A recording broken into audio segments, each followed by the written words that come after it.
Chris Brown here, PAX East, and I'm joined by Alex Hutchinson. Now, I just saw an incredible video highlighting some of the adventures of Connor in a very big British fight. Looks amazing. I know we're not talking about multiplayer yet, but some of those things that we saw in the single player, is that going to translate to how motion and all that will work in a multiplayer environment? There's definitely crossover. I mean, the team's been working on it a long time, and there are features that are going back and forth. But I mean, anyone who's played the multiplayer in Assassins before knows that it's its own beast. So yes, there'll be lots more multiplayer information over the next few months. Now, the gameplay looked incredible.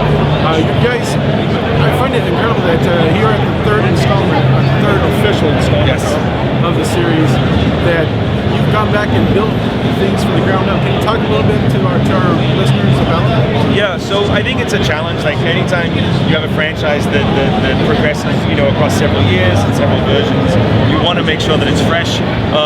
We believe in it a lot. We don't think that we've hit the bottom of the well yet in terms of new features, in terms of new systems. We wanted to make AC3 really special. So our goal from the start was to take the pillars of AC, combat, social stealth, navigation, and rebuild them from the ground up, and hopefully, knock on wood, make the best AC yet. This is an incredible change from the previous Assassin's Creed. That you had all these towers and climbs, and now you're going to the colonies. And they didn't build up; they built out. And how would that experience of that fascination of climbing something continue in Assassin's Creed 3? Yeah, so it's interesting. People often say Assassins is about climbing buildings, and for us, really, no, it was about climbing. So we thought, well, how can we take something that just changing the shape of the building doesn't make it super interesting, necessarily you've done it 100 times before. So we thought, really, if we change the context, if we let you climb cliffs and trees, they're still buildings, obviously, they're still Boston and New York, but if we can really change it and put it in a believable wilderness environment, we felt this would be super interesting and super fresh. Story-wise, is there any involvement around Roanoke? In what sense? The whole mystery of what happened to these settlers. Well, I mean, there's definitely mysteries in the in the game. It's one of the cool things about AC is hidden history and secret societies. But we're not touching on that one. No. And one other great thing about this whole series is this blend of historical and the science fiction. Yep. And I don't listen too hard to the rumor sites, but I've heard that definitely we're going to see more of that science fiction blended with that. Can you talk a little bit how the two meet in Assassin's Creed? Well, I mean, they've always been there in the franchise, the first civilization, the animus, these ideas. So we're just continuing that goal of trying to integrate these features, into the mystery, into the story, into the world itself, and trying to ground it more. But we're really trying to stay away from spoilers.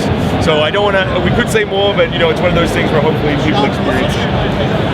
Cool weapons is always one of the highlights of Assassin's Creed 3. We saw dual pistols. We saw everyone loves the tomahawk. Yep. We saw the hidden blade.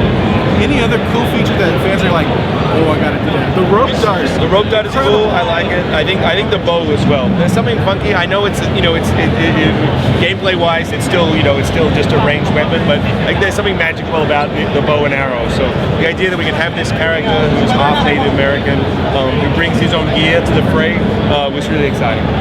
How big we noticed that from the ground up, there's also change in movement. How big of a change will players experience going from Assassin's Creed 2 or Brotherhood or Revelations into 3? Hopefully a big jump. We really think that we've even worked on the controls. Everything was fair game. We just wanted to go back and say, is this working? Can we make it better? And if we could make it better, let's go for it. We ask a lot of people's time and a lot of people's involvement, and so we take it very seriously. And we wanted to say, what can we do? What can we push? So hopefully will be a big jump.